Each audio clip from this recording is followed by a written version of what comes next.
A prayer caravan is a group of people traveling together, often in vehicles, to conduct prayer crusades or offer prayers in different locations.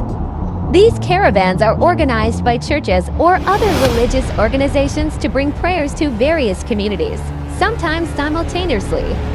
They can involve specific prayers for individuals, families, or entire communities, and may also include offering blessings, support, and sharing faith with those they encounter.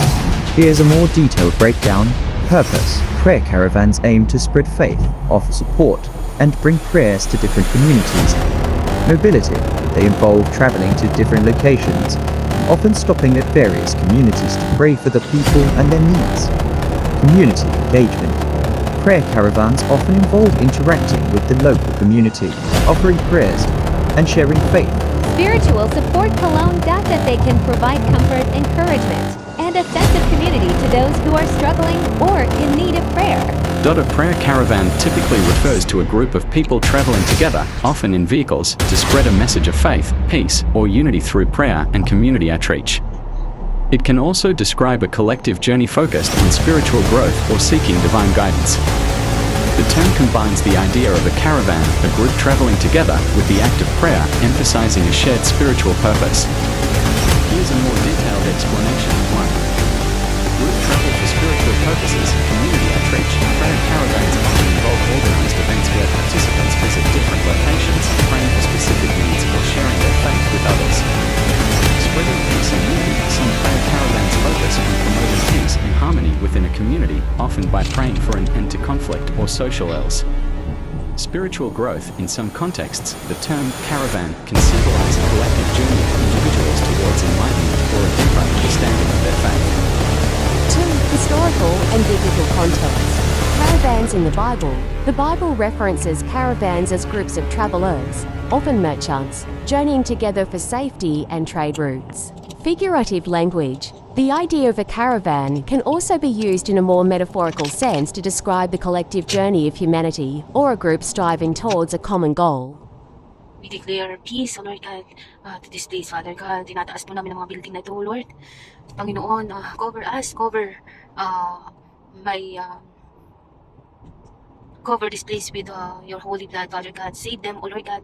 Let your people back to you, Father God. Lord, I spread blessing, salvation on this place in the name of Jesus, in the name of Jesus. Prayer caravan. Ito, we're praying for buildings and the people around to be makakilala sa Panginoon. Ayan. Lord, thank you, Lord. Father God, Lord, gamitin niyo po ang aming kamay, Panginoon, to lay those building and mga tao, Panginoon, na nandito sa mga building na to, sa kaliwa kanan, sa harapan, Father God. Dalayan ko po, Panginoon, na makita po nila ang kaligtasan sa iyong mga kamay, Father God. Kumilos ka, Panginoon, sa place na to, in Jesus' name. Lord, kumilos ka, Panginoon. Hallelujah. Bless this place, O Lord God. Maging proteksyonan niyo sila, Father. Cover us with your holy blood, precious blood, Father God. Panginoon, keep us, O Lord God, kung ano man yung Panginoon, yung narinig namin, Panginoon, sa kabilang ibayo, Father God. I know, O Lord God, na this place, iingatan mo, Panginoon, na hindi, Panginoon, makikisama, Panginoon, sa gulo ng nangyayari ngayon, Father God. We declare peace. You are our Jehovah Shalom, Father God. You are our peace, O Lord God. Lord, sa iyong kamay, Panginoon, pinagkakatiwala po namin, Panginoon, ang kapayapaan sa mundo, Father God. Lord, I pray, O Lord God, Philippines, O Lord God, dalangin ko po, Panginoon, na ingatan mo nga po ang mga mahal namin sa buhay, ang mga taong nandun, Father God. Lord, make this situation, O Lord God, na manumbalik sila sa iyo at pakita, Panginoon, yung manumbalik at mag-init muli, Panginoon, ang kanilang unang pag-ibig sa iyo, Father God. To have a good relationship to you, Father God, because we know, O Lord God, na hindi makakaligtas ang isang relihiyon, kundi ang aming pananampalataya sa iyo, ang aming pagtanggap sa iyo, at pagtanggap namin, Panginoon, bilang ikaw ang aming Diyos na tagapagligtas. Father, Lord, hindi man kami, dalawa lang man kami, Panginoon, ni Raymond, Father God. I know that the angels are us, Father God, praying, O Lord God. Right now, Father God, we declare kapayapaan, Panginoon, sa lugar na to, in Jesus' name, in Jesus' name. Panginoon, sino man may mga sakit in the name of Jesus, Panginoon, dalangin ko po, Panginoon, na ihipuin niyo po sila, Panginoon, kalawat kanan. Iwasik niyo po, Panginoon, ang pagpapala, Panginoon. Let this place cover with your holy blood, in Jesus' name. Lord, ikaw po, Panginoon, ang aming kayamanan, creator of the universe, Father God. Ang buhay namin, Father God, wala po kami ipagmamalaki. Wala po kami ipagmamalaki sa iyo, Father God. Lord, thank you for, Panginoon, maaring Jesus' name. Thank you, Lord God. Hindi namin napansin yung music, naka-on pala. Lord, thank you, Lord. Yes, Father. Yes, Lord. Hallelujah. Hallelujah. Praise your name, Father God. Panginoon, pasigin niyo, Panginoon, ang kagalingan, kaayusan, Panginoon, sa place na to, O Lord God. Lord, hallelujah. Jesus name, Jesus name. Pangunahan mo nga po, Panginoon, ang lugar na to, Panginoon. Pangunahan mo nga po, Panginoon, ang lugar. Let's pray.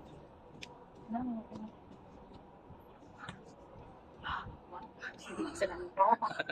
Makita ang mga let's pray. Lord, we thank you, Lord God, sa umagang ito, Panginoon, pagpunta sa aming nagpatuloy. Thank you for a wonderful relationship with Father God. Sharing with very simple things but napakasaya. Lord, kailangan ko Panginoon yung differences namin, Father God. Be with us, Lord God. We know, Lord God, na ikaw yung iba. Merong hindi, tahimik. Hindi ko pare-pareho. Pinagsama mo kami because we are not the same, Father God. Lord, maraming salamat sa Panginoon ni Raymond. Maraming salamat sa Panginoon ng pamilya, Father God. Hindi namin sila kailangan isa-isa. Din sa pamilya ko, Father God. We declare healing, we declare long life, we declare blessing, prosperity, abundant blessing, O Lord, sa aming mga buhay, Father God. Lord, always lift our life, O Lord God, sa aming mga pinagkatapawang company, Lord God. Lord, set us like a model, O Lord God. Always on the top, not on the bottom, Father God. Lord, ito kami nung magiging sa aming mga limong, Father God. Ikaw ang may taas. We declare peace, O Lord God, sa pagitan ng lahat ng mga bansa, especially Israel and Iran. Thank you, in Jesus' name. Ikaw ang pray.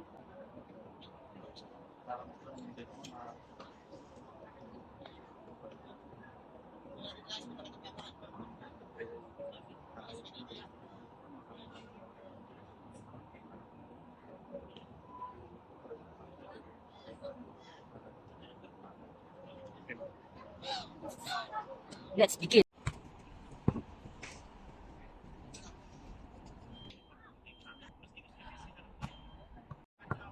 Brother here, brother.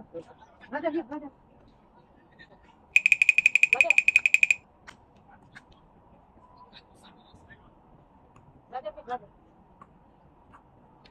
Huwag ka lumayo. Dito ka lang.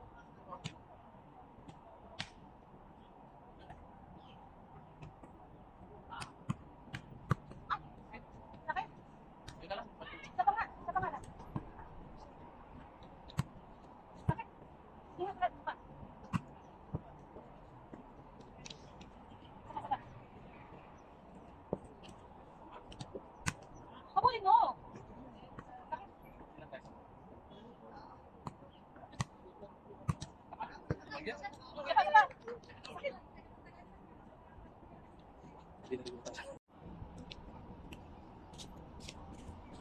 Ano na? Ito.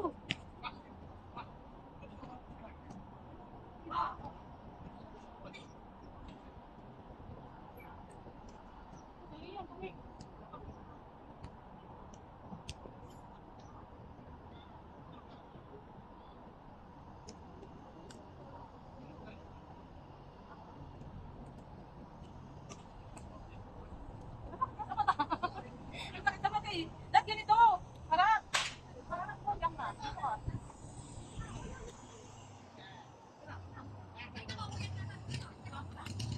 Oo.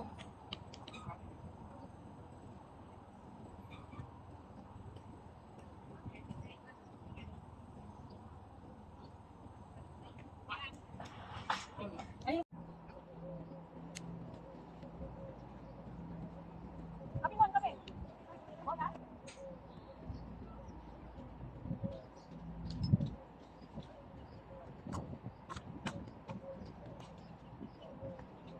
Takbo mo naman.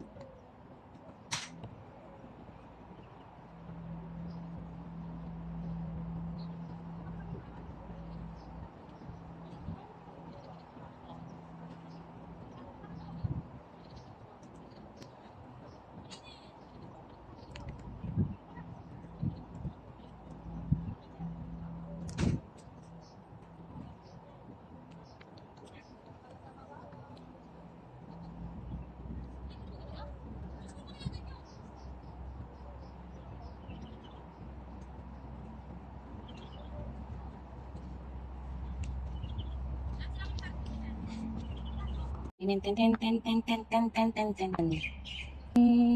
Puno na siya. Peace in the name of Jesus. Peace in the name of Jesus. Sa sasakyan na ito, Panginoon, may mga kabayan dyan. Touch their lives, O Lord God. Manumbalik sa iyo. Yung Panginoon, sa place na ito.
Fight the good fight of the faith. Take hold of the eternal life, to which you were called when you made your good confession in the presence of many witnesses.